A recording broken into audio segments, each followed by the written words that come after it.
They told you Jesus healed through prayer, through faith, through miracles that no mortal could understand. But what if the greatest of his secrets wasn't in his words, but in his silence? What if the power that moved mountains came not from action, but from the space between, his breaths, the sacred stillness that religion never wanted you to notice?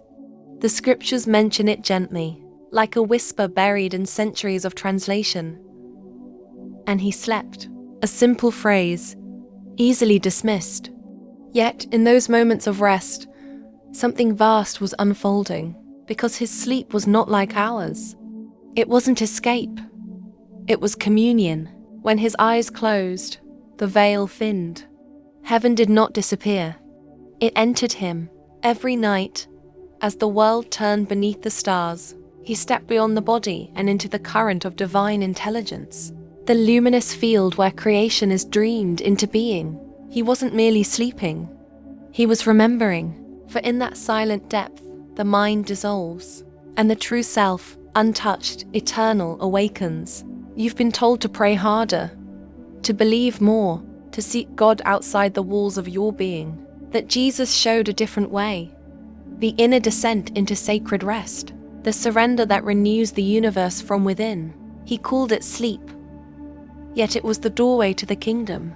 Religion built temples of stone, but he built his sanctuary in the breath before dreams.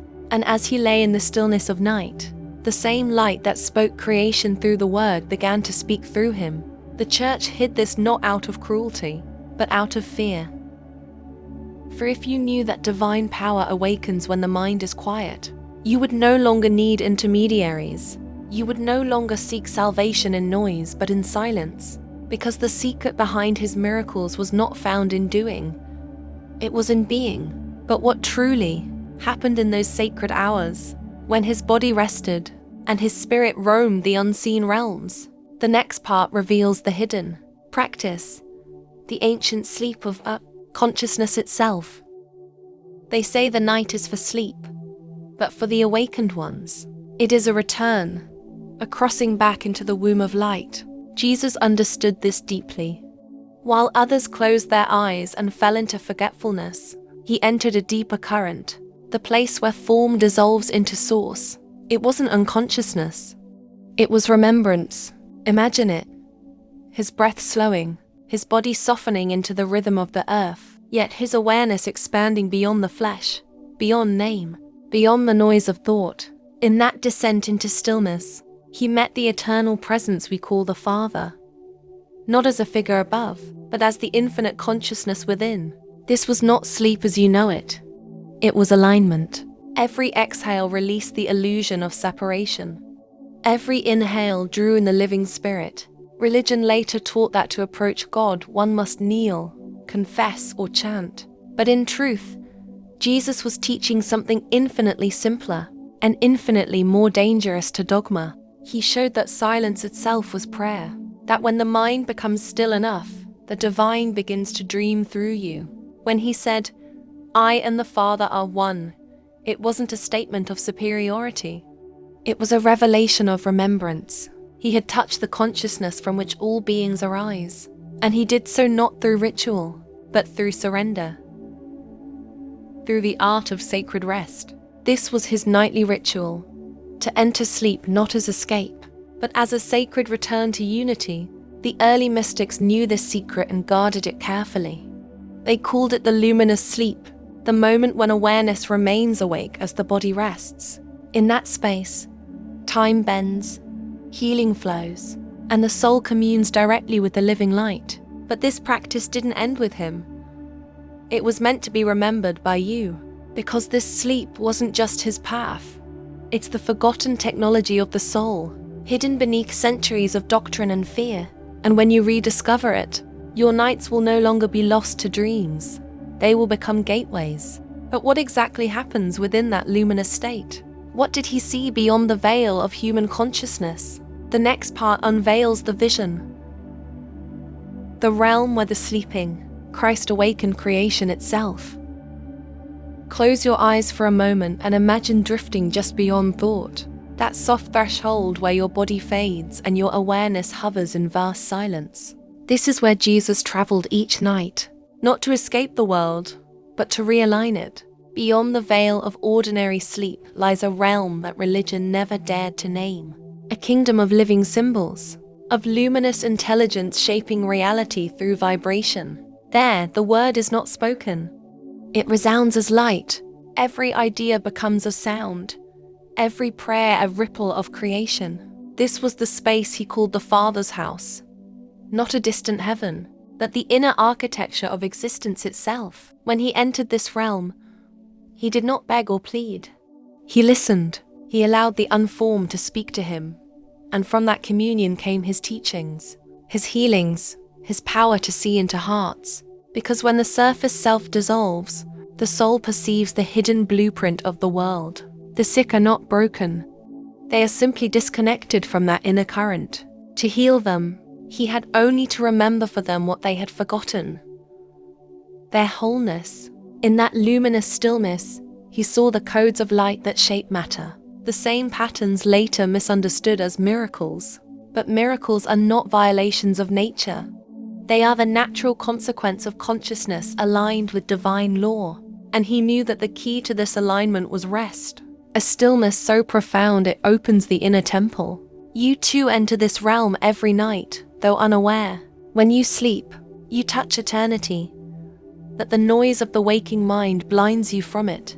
You dream of separation, of struggle, of form, while your spirit whispers, remember.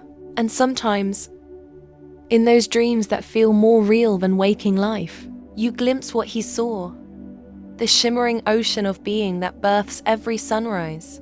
But what if you could awaken within that sacred space as he did, to remain conscious while the body sleeps? 2.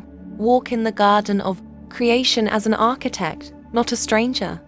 That was the next step in his hidden teaching, the art of conscious sleep, the bridge between human and divine awareness. And that is what we will uncover next. They called it rest, but he called it entry, the descent into sacred awareness disguised as slumber.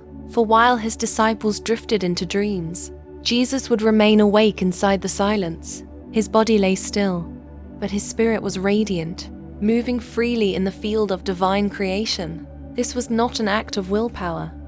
It was surrender, the kind of surrender that dissolves the boundaries between the seen and unseen. To practice conscious sleep, he first emptied himself, not by rejecting the world, but by releasing the identity that clung to it. When he said, "The Son can do nothing of himself," he was describing this very state, the death of the separate self, and the awakening of the divine observer within.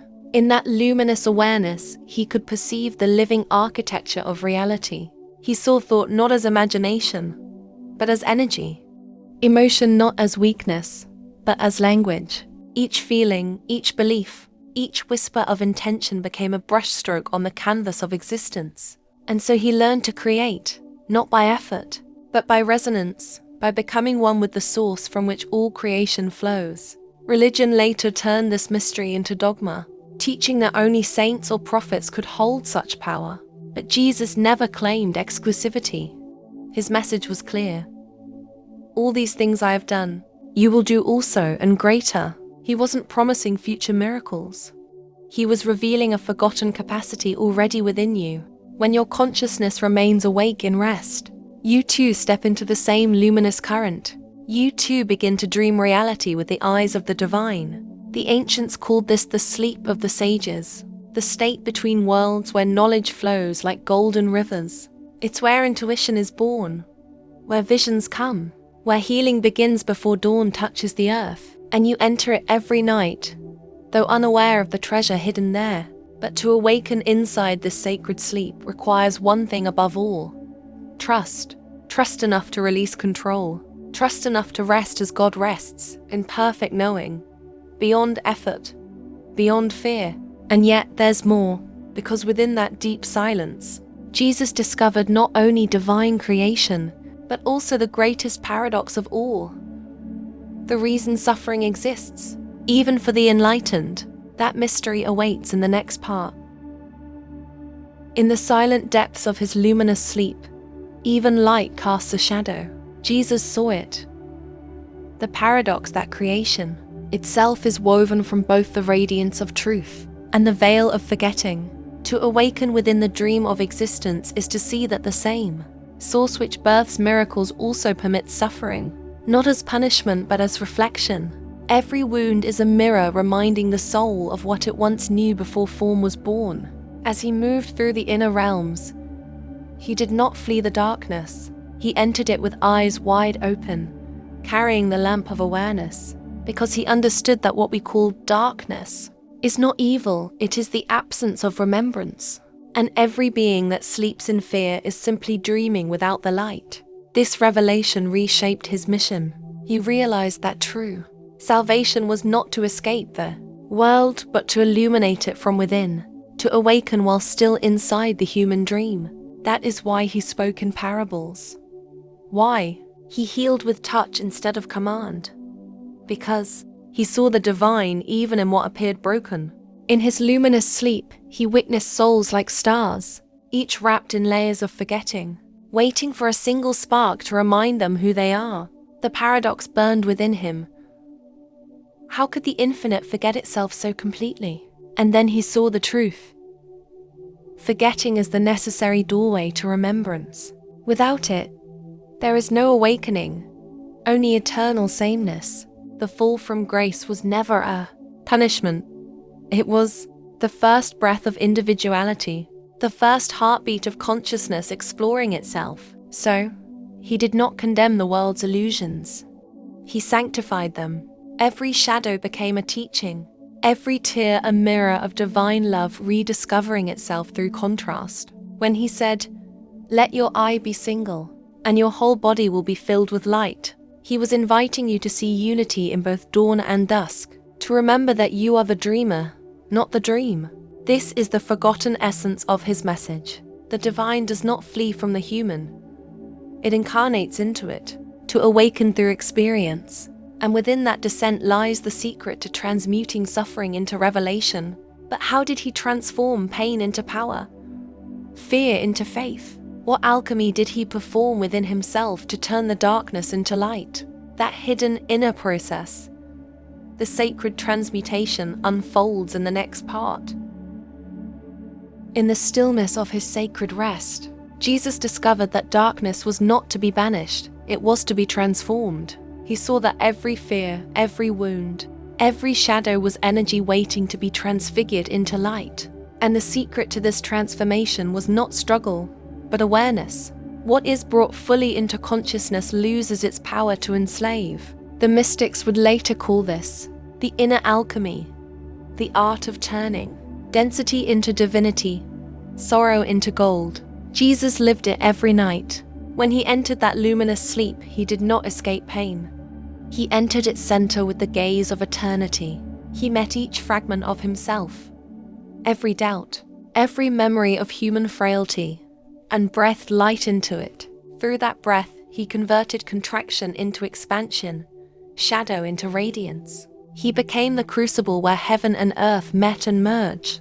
This was the unseen foundation of his miracles. He didn't command the storm to cease. He became the calm that made chaos irrelevant. He didn't cast out demons.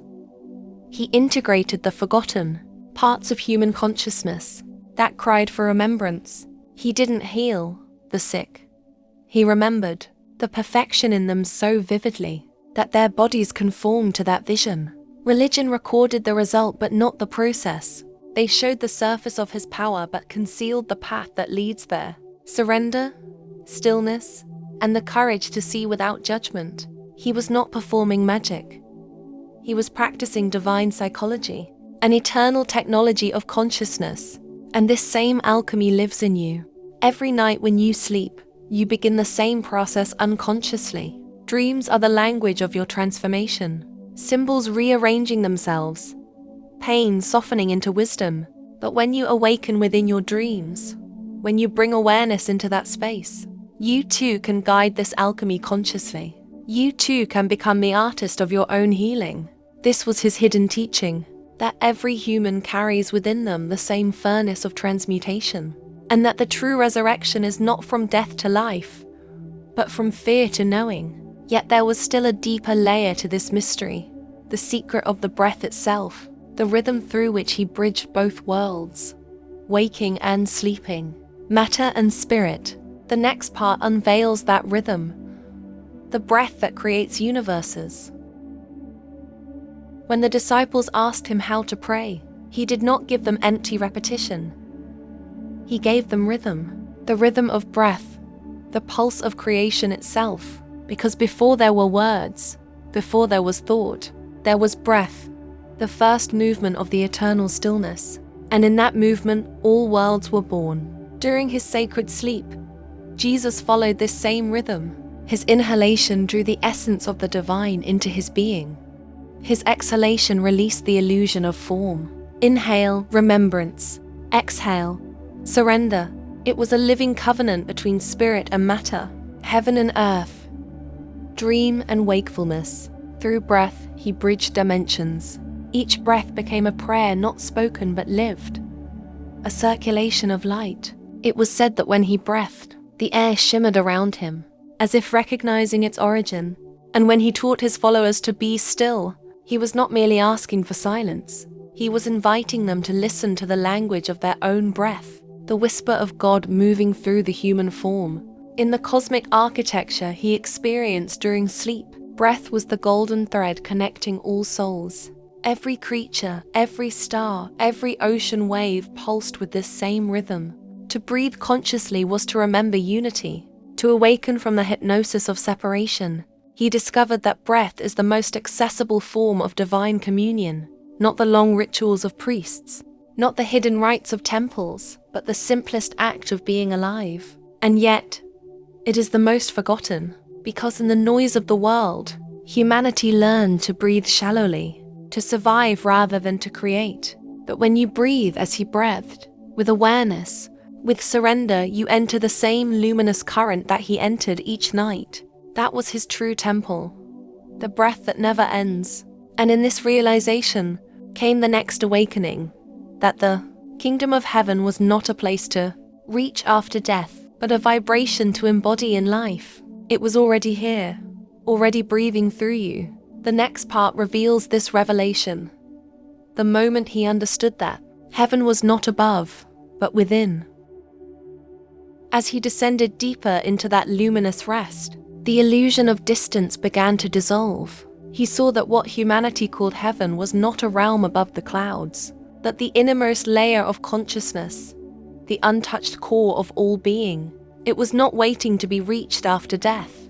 It was waiting to be remembered in life, and with each breath he entered it again. The kingdom was not golden streets or thrones of light. It was awareness, radiant, infinite, alive. It existed in every cell, every star, every heart. And when he said, "The kingdom of God is within you," he was not speaking metaphorically. He was describing a literal dimension, hidden behind a thin veil of perception, accessible only through silence. In his sleep, he saw this truth as waves of light flowing through all things, endlessly creating and dissolving forms. The human body was not a prison, but a vessel of divine geometry, a moving temple built to house the infinite. Every thought shaped its walls. Every feeling changed its light. He understood that awakening was not an ascent to heaven, but an unveiling of what had always been here. This realization shattered the foundation of religion. If heaven was within, then no institution could sell salvation. No priest could stand between a soul and its source.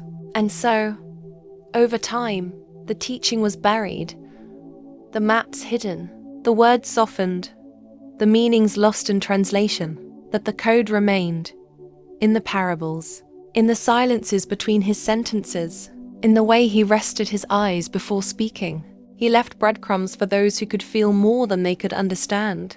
And you are one of those souls who remember faintly what he meant. You felt the kingdom in moments of quiet wonder, in dreams that seemed more real than waking life, in the peace that has no cause. That is the same light he touched, the same field that breathes through you now. The kingdom is not far. It never was. It waits behind the next exhale, behind the next moment of stillness. But even within this truth, There was one last veil to pierce, the illusion of death itself, because to awaken fully, he had to sleep one final time. The sleep of the body, the passage into eternity, and what he discovered there changes everything you think you know about dying. When the time came for his final rest, Jesus did not resist it. He had already practiced death 1,000 times in his sleep, dissolving into the eternal, returning as light. So when the body's breath slowed and the cross awaited, he met it not with fear, but with recognition. He knew what was coming. He had walked that corridor between worlds many nights before. To those watching, it looked like agony, the collapse of flesh, the defeat of a man. But inwardly, he was entering once again into the sacred stillness he had always known. The crucifixion was not the beginning of his suffering. It was the completion of his surrender. And in that surrender, the veil between life and death tore open. He saw the truth that no religion could contain. There is no death, only transformation. The same consciousness that breathed the stars was breathing through him even as his body faded. He felt it, the eternal pulse that had always been his true nature. The light did not leave him. It expanded beyond him. When he said, "Father, into your hands I commit my spirit," it was not despair. It was the return to the rhythm, the final exhale of the divine dreamer, merging back into the infinite field. And in that moment, the myth of separation ended. His death became the mirror for all humanity, showing that awakening is not escape from mortality, but awakening through it. The resurrection was never a trick of the flesh. It was a demonstration of consciousness unbound. He appeared again not to prove his power, but to remind the world, you are not the body that sleeps and dies. You are the light that awakens through it. Every night, when you fall asleep, you rehearse the same journey, the small death, the quiet return, the soft remembrance of your eternal self. But you awaken forgetting. He awoke remembering. That is the difference between dreaming and resurrection. And yet, the story does not end with him, because the mystery he embodied, the conscious sleep, the luminous rest, the resurrection within, was never meant to remain his alone. It was a map for those ready to awaken from their own illusion of death, of fear, of separation. The next and final part will reveal how this remembrance can live again in you, how to turn your nights into communion, your breath into prayer, and your life into awakening. Now the circle closes, the secret that religion hid about. Jesus' sleep was never meant to remain locked in scripture. It was meant to awaken in you. For you too are both the dreamer and the dream. You too descend into the sacred rest each night, touching the same field of light that he entered with full awareness. When your eyes close, you return to the source. When your mind softens, the divine breathes through you again. The difference is not in the journey, only in remembrance. He remembered. You forgot.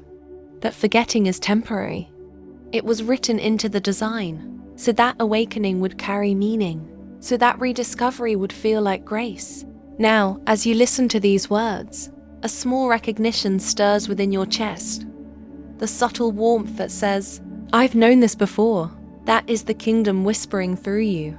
It is not asking you to believe. It is asking you to remember. Tonight, when you fall asleep, do not fall away from consciousness. Fall into it. Breathe slowly and feel the space between thoughts. In that silence, imagine a golden light expanding within your heart. With each breath, it grows. Through your body, through your room, through the stars themselves. That light is not imagination. It is the memory of your true nature returning. You do not need to reach for heaven. You are the place heaven enters. You do not need to seek God. You are the awareness through which God experiences creation. Every inhale draws the universe in. Every exhale sets it free. This is what Jesus discovered in his sacred sleep. That awakening is not a destination, but a rhythm. The stillness you touch in the night is the same stillness he called the Father. And when you bring that stillness into waking life, your very presence becomes prayer. So let your days be luminous and your nights be holy. Let each moment of rest become remembrance. The miracles he performed were not ancient. They are invitations, for when one soul truly awakens, the whole of creation brightens with it. If these words awaken something inside you, honor that spark. Nurture it. Leave your mark in this circle of remembrance. Share your light. Speak your truth. And let others remember too. Because awakening is not a solitary act. It is a wave, and you are part of it. Thank you for walking through this revelation. Now, breathe deeply and awaken.